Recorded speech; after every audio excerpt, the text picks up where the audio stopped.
রোহিণীর আসল পরিচয় পেয়ে চমকেও কিঙ্কর আর রাজলক্ষ্মী ম্যাডাম এমনটাই দেখবে বন্ধুরা। তাই সম্পূর্ণ জানতে আমাদের সাথে থেকো এবং পরবর্তী আপডেট পেতে প্লিজ চ্যানেলটি সাবস্ক্রাইব করে দিও। আজকের পর্বের রিভিউতে তোমরা দেখতে পাবে রোহিণী অপর্ণার কাছে যায়। যেই না অপর্ণা রোহিণীকে বলবে কারই তো আপনার সঙ্গে আমার দেখা হয়েছে, আর তখনই রোহিণী অপর্ণার হাত চেপে ধরে। অপর্ণা চুপ হয়ে যায়। রোহিণী বলে, আমি তোমার দিদির মতো, কাল বলেছিলাম না সব সময় আমি তোমার পাশে আছি, এখান থেকে আমি তোমাকে ছাড়িয়ে নিয়ে যাব, শুধু একটা রাত কষ্ট করো। এই বলে আর্যর কাছে যায়। আর্যর কাছে গিয়ে বলে, কি চিনতে পারছো আরজু? আর্য এই কথা শুনে চমকে ওঠে। আরজু বলে, মানে আপনি আমাকে তুমি করে বলছেন? আর তখনই রোহিণী বলে, ও আচ্ছা, আপনি আমাকে চিনতে পারছেন না, আমি কিন্তু আপনাকে বেশ চিনতে পারছি। আরজু বলে, না ঠিক আছে, আপনি আমার নাম ধরে ডাকতে পারেন। রোহিণী তখন ইন্সপেক্টরের কাছে গিয়ে বলে, কি ব্যাপার, ডিএনএ টেস্টের রিপোর্টটা এসেছে? ফিঙ্গারপ্রিন্ট এসেছে? অফিসার বলে, হ্যাঁ ম্যাডাম এসেছে, সব কিছু ক্লিয়ার করে আমরা আপনাকে জানাবো। এরপর রোহিণী বলে, ঠিক আছে, তাহলে আমি এবার যাচ্ছি, কাল সময় মতো দেখা হয়ে যাবে। আর অপর্ণা, একদম চিন্তা করো না, তোমাকে এখান থেকে আমি মুক্ত করে নিয়ে যাবই।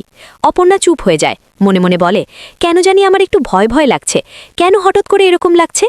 আরজু যেই রোহিণী পিছন পিছন যেতে লাগে, অপর্ণা পিছু ডাকে। আরজু বলে, চিন্তা করো না অপর্ণা, আমি তোমাকে ছেড়ে কোথাও যাব না, আমি তোমার কাছেই আছি, একটু বাহিরে থেকে আসছি। এরপর আরজু চলে যায় রোহিণীর কাছে। অন্যদিকে দেখা যাবে কিঙ্করের কাছে এই সমস্ত কথা শুনে তো থমকে দাঁড়ায় রাজলক্ষ্মী ম্যাডাম।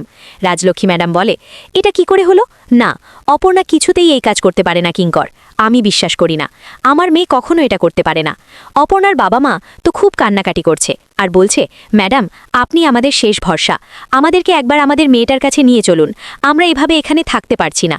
রাজলক্ষ্মী কিঙ্করকে বলে, কিঙ্কর আমাদের সবার যাওয়ার ব্যবস্থা করো। কিঙ্কর বলে, আমরা আছি তো, যাওয়ার কোনো প্রয়োজন নেই। রাজলক্ষ্মী রেগে গিয়ে বলে, বলেছিলাম না আমাদের সকলের যাওয়া প্রয়োজন, তুমি আমাদের সকলের যাওয়ার ব্যবস্থা করো। এরপর কিঙ্কর চলে যায় সবার যাওয়ার ব্যবস্থা করতে। অন্যদিকে আরজু রোহিণীর কাছে যায়, গাড়ির কাছে দাঁড়িয়ে থাকে। রোহিণী বলে, কি আরজু সিংহ রায়, একটু মজা করতে পারি? আর তখনই আরজু বলে, দেখুন আমি আপনার কথা না কিছুই বুঝতে পারছি না। রোহিণী বলে, ও আচ্ছা, আপনি মজা পছন্দ করেন না তাই না, নাকি আমার উপরে বিশ্বাস করতে পারছেন না? দেখুন একদম কুল থাকুন, আমি বললাম তো আপনার অপর্ণাকে আমি ছাড়িয়ে নিয়ে আসবই, বুঝতে পেরেছেন তো? এই বলে যখনই হাত মেলাতে যায়, আরজু তখন রোহিণীর হাতটা সরিয়ে দেয়। রোহিণী তখন মনে মনে ভীষণ রাগ হয়, কিন্তু সেটা আরজুকে কিছুতেই বুঝতে দিল না। এরপর রোহিণী গাড়ি করে সেখান থেকে চলে যায়। গাড়ির ভিতরে খুব বেশি হাসতে লাগে রোহিণীর, আর বলে, আসছি, আমি তোমার খুব কাছাকাছি আসছি আরজু, তোমাদের সব পরিবারকে আমি শেষ করে দেওয়ার জন্য আসছি। এরপর আরজু অপর্ণার কাছে যায়।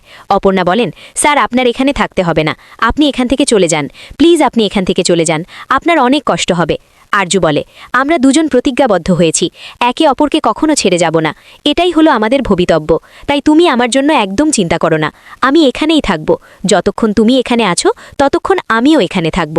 এই বলে একে অপরের পাশাপাশি বসে ঘুমিয়ে পড়ে আর অতীতের কথাগুলো মনে করতে লাগে।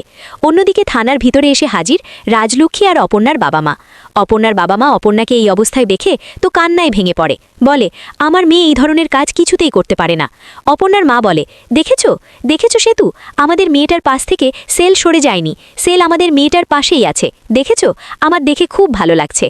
অপরদিকে দেখা যাবে রাজলক্ষ্মী অপর্ণার দিকে তাকিয়ে বলে, এই জন্মেও তুই একটু শান্তি পেলি না মা, আগের জন্মেও তুই কোনো শান্তি পেলি না, এই জন্মেও কি তোর একটু শান্তি হবে না?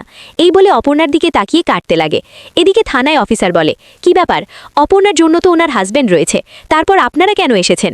অপর্ণার বাবা বলে ওঠে, আমরা দেখা করতে এসেছি আমাদের মেয়েটার সঙ্গে, আমাদের মেয়েটা কখনো এরকম কাজ করতে পারে না। স্যার আপনি এখনও কেন এখানে বসে আছেন, আমাদের মেয়েটাকে ছাড়ছেন না কেন?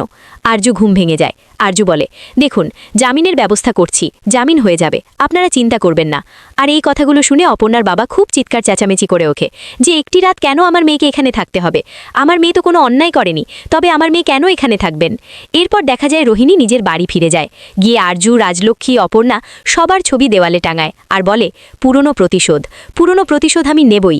আরজু সিংহ রায়, তুমি আমার সঙ্গে যা করেছো তোমাকে আমি শেষ করে দেব, তোমার পুরো পরিবারকে শেষ করে দেব, তোমার ওই ভোলাভালা অপর্ণা ওকেও আমি শেষ করে দেব, তুমি আমার সঙ্গে যা করেছো তার ফল তোমার পরিবারকে চোকাতেই হবে।